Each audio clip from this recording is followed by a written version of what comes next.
Madame la Présidente, Madame la Ministre, Monsieur le Président de la Commission des lois, Madame la rapporteure, mes chers collègues, un acte en procédure pénale n'est annulable que s'il méconnaît une formalité substantielle et qu'il porte atteinte aux droits, notamment de la défense, de la partie qui le soulève.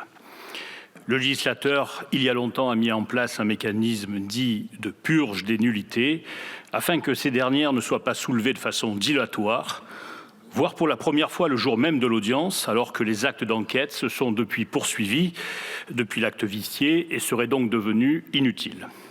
Ainsi, l'ordonnance de renvoi, une fois rendue, rend les parties irrecevables à soulever la nullité des actes antérieurs à celle-ci.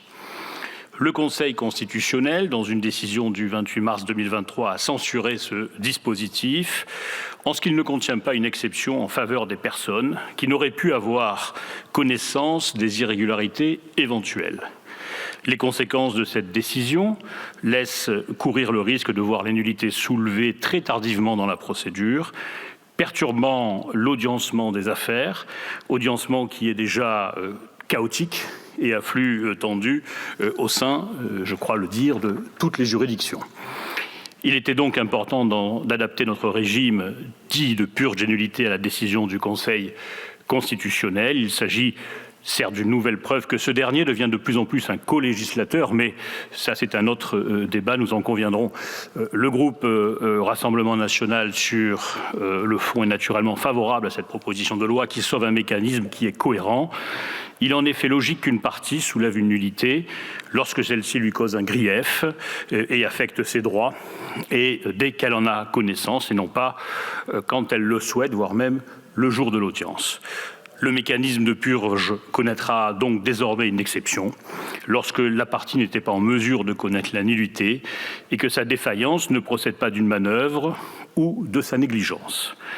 Il est cependant à noter que les juridictions de jugement ne seront pas forcément épargnées par les contestations et les stratagèmes judiciaires. En effet, il faudra à la jurisprudence, au cas par cas, préciser quelles sont les situations recoupant l'exception au principe de la purge des nullités.